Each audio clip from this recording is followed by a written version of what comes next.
written homework. How's that?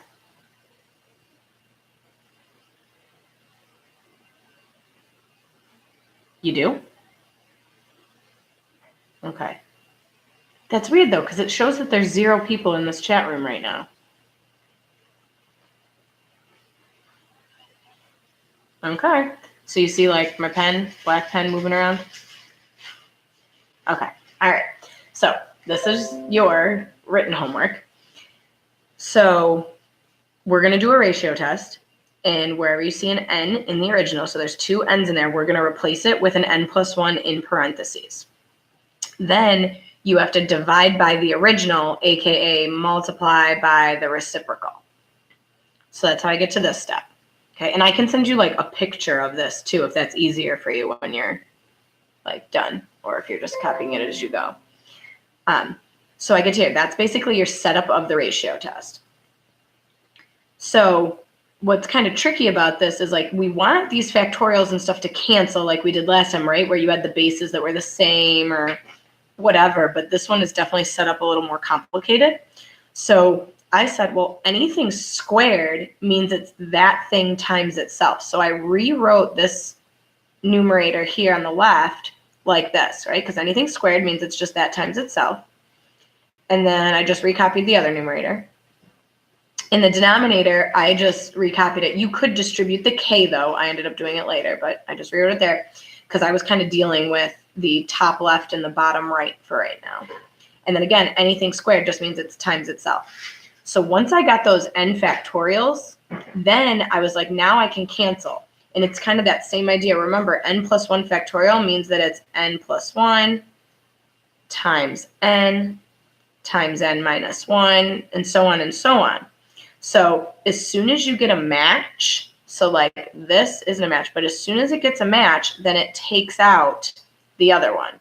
And very similarly, this would be n+1 times n, so on and so forth. So as soon as you get that match, then it takes out this other factorial. So then I said, all right, I have this n+1 and an n+1 in the numerator. I still didn't deal with this k n factorial business. So I just recopied it because I was like, okay, let me just see what I can do there. And I was kind of being bad here. I should have absolute value bars. Sorry. You'll forgive me. So, so I kind of cleaned up that part of it because then I was like, now what the heck am I going to do with these kn factorials, right? Because the strategy that we used in the other homework problems, we said, oh, well, n is approaching infinity, so I could factor out the k part. But do you see how now like the k is with the n, so I can't do that? Like, do you see the difference between like that and then the problems we did earlier?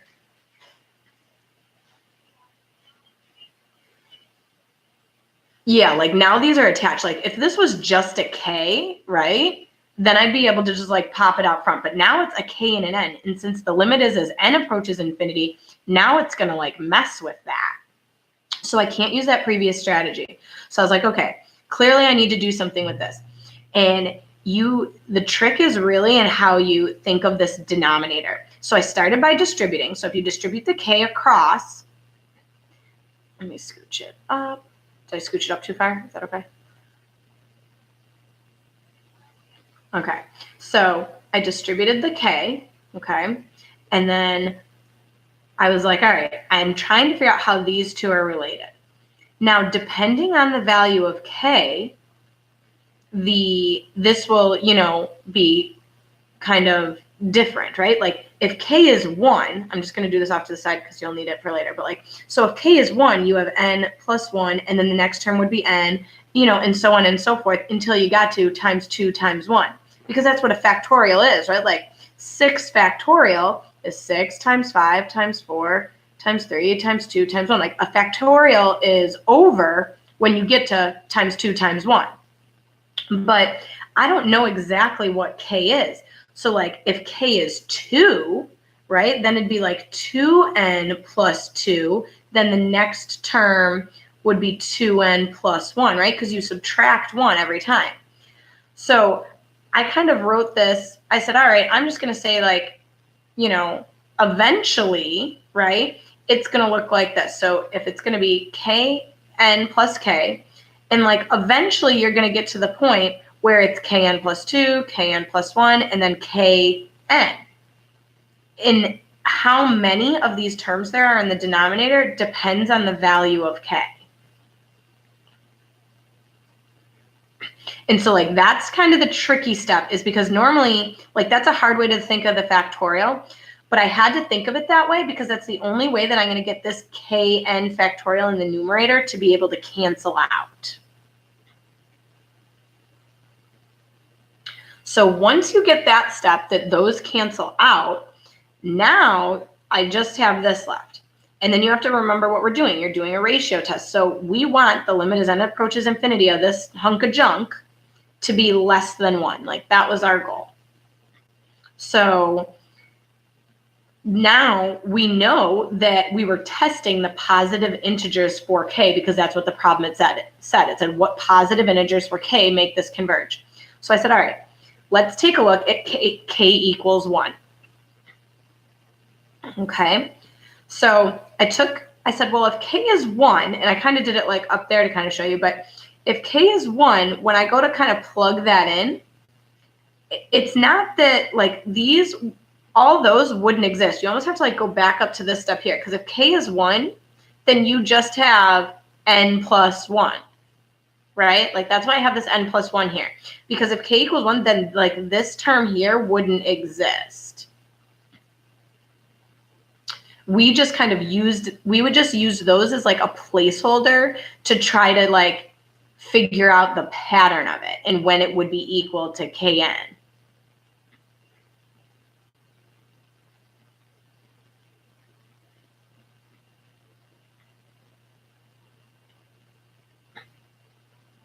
Mm-hmm.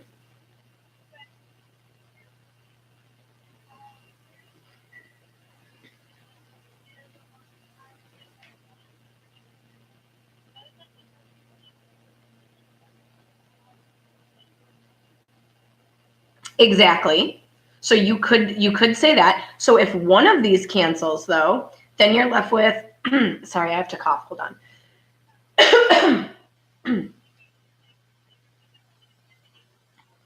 Exactly. So this is top heavy. So like that would cancel, you're right. So then when you go to kind of plug in infinity, you would get infinity. Right? Well, it is, I'm gonna look at those on the back of I looked at those on the back. So like this part, like this little blurb right here is like the really hard conceptual part, because it's hard to realize that like, yeah, sure, up here in this line, I have this kn plus 2 and this kn plus 1. But those factorials only exist depending on what k is. Just like over here, like the 6 factorial, right? This 6 wouldn't exist if I asked you for 4 factorial, right? Like because you'd start over here, you wouldn't have these ones over here. So that's like what's going on in there, and that's the hard stuff. So I said, okay, well, if k is 1, then I ended up with infinity. And remember, in a ratio test, we're comparing that to 1. We wanted it to be less than 1. Well, infinity is bigger than 1, right? Like infinity is definitely not less than 1. So that tells us that this diverges by rate, like this one would diverge. So that means that k can't be 1.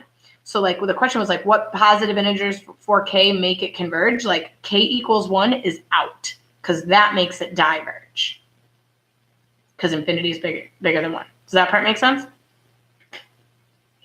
Okay, so now then I'm going to flip to the back. And then I said, okay, well, if k equals 1 doesn't work, I was like, well, let me try k equals 2. Okay, so when I did k equals 2, I'm literally taking that same equation and I'm taking k equals 2. But now, instead of there just being an n plus 1, now I'm going to have, when k equals 2, it's going to be, you know, a 2n plus 2 will also exist. Because it's almost like, you know, for the first one, you're looking at 4 factorial. So you only get the stuff to the right of that. Well, now if it's 5 factorial, now you get another term to that left-hand side. So when k equals 2, this is what I'm looking at. And again, you're doing a ratio test. You want this to be less than 1. So when I took the limit this time, if you FOILed that out, right, you'd end up with like an n squared in the numerator, and in the denominator, you'd end up with 4n squared. Oh, yeah, so this should actually be a 4. Okay, so it's balanced, right? So that should be a 4. Okay, so it's balanced. You grab your coefficients, either way, whether it was a half or a fourth, right? By your HA rules, 1/4 is less than 1. So it converges when k equals 2. And then I started thinking, well, if k equals 3, then what would happen? Well, once k equals 3, again, you get those like extra pieces in the denominator. So your numerator is like the value of k does not affect the numerator, right? Like there's no k's up there. So the value of the degree of the numerator is going to be n squared, right? So it's going to be degree 2. But once k is 3 or 4 or 5, the degree of the denominator, now you're going to have like 3n times 3n times 3n. This is going to be a degree 3 in the denominator, right? You'd have like 27n cubed. And if k is 4, then it's going to be a degree 4 in the denominator, and so on and so forth. And this is what you were talking about. When it's bigger in the bottom, right? When the degree is larger in the denominator, then it's bottom heavy, so this limit equals 0. And then you have to ask yourself, what are you doing? You're doing a ratio test, so what are you doing? You say, well, 0, that's less than 1, so it converges. And very similarly, as soon as you keep increasing those k values, okay, over the degree of the denominator is going to be larger than the degree of the numerator. So it's going to converge because all those are going to end up being bottom heavy because there's no k in the numerator. So your numerator is always going to be a degree 2. So the question was kind of like saying what values of k make it, bottom heavy. And so my conclusion, I said, just like to recap, k equals 1, it diverged. K equals 2, it converged. K is 3 or more, it converged. So basically this thing's going to converge when k is 2 or more, right? Because it was asking for the positive integers. So 2, 3. I suppose another way you could write it, I guess you could also write it as k greater than 1, right? Not including 1, because at 1 it diverged, but when it was bigger than 1, aka 2, it converged. So I just included the inequality if you do it with a 2, and don't include the inequality if you do it with the k greater than 1.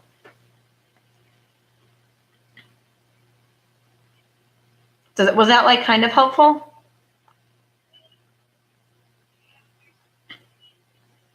Okay, okay. And then do you want me to take a picture of this and send this to you so you can kind of like go through it again? Okay, so I'll send you that. And then, yeah, I'm sorry, I don't have any more in me today to do those other problems, but if you said the written was the most important, at least we got that done.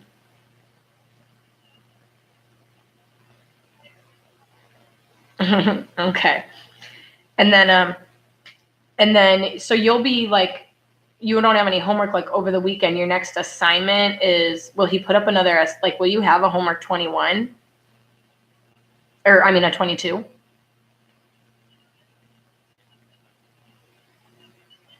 Okay. And so you're just going to send me the review, like, as soon as you get it? Because then I can, like, just kind of start, even if I just do a problem here and there, it'll, I'll try to kind of work on it.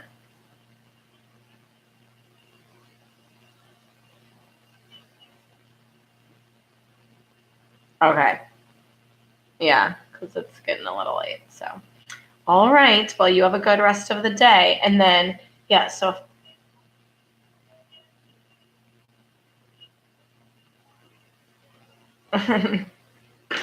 All right. Yeah. And then, do you just want like, I mean, because I was like, I feel like weird. Do you want me to like charge you on Venmo or your dad? Or does he just want, will he like, what does he want to do?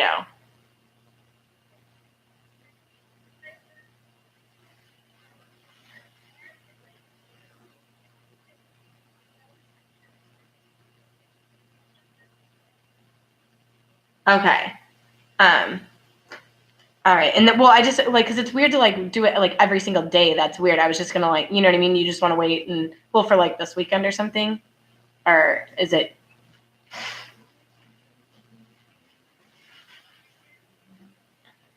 Okay.